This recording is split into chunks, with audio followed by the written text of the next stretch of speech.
Hindi nakaligtas sa batas ang isang lalaking sangkot umano sa pagbebenta at paggamit ng ilegal na droga matapos itong maaresto sa isang bypass operation ng Binangonan Municipal Police Station sa Rizal. Magbabalita dyan si Patrolwoman Jessie Cruz Obrero.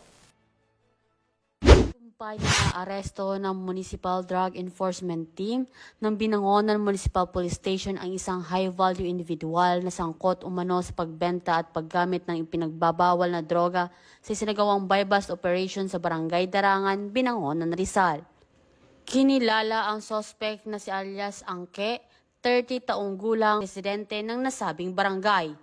Batay sa ulat, bandang 2:30 ng madaling araw nang ikasa ng mga operatiba ang operasyon sa pakikipag-ugnayan sa Philippine Drug Enforcement Agency na nagresulta sa matagumpay na pagkakadakip ng suspect.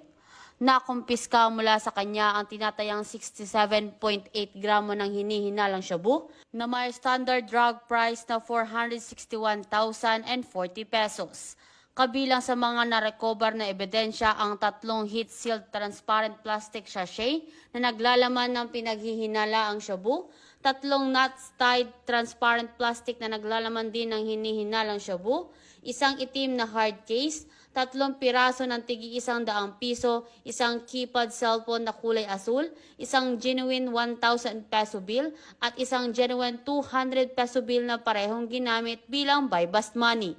Kasalukuyang nakakulong ang suspect sa Binangonan Municipal Police Station Custodial Facility at nahaharap sa kasong kriminal sa paglabag sa Section 5 at Section 11 ng Article 2 ng Republic Act 9165 o ang Comprehensive Dangerous Drug Act of 2002.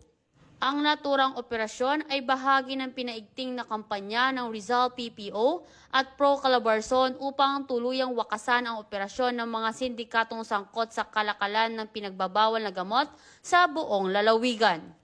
Mula dito sa Calabarzon, ako ang Police News Network Correspondent, Patrolwoman Jessie Cruz Obrero. Alagad ng batas, tagataguyod ng Balitang Pulis.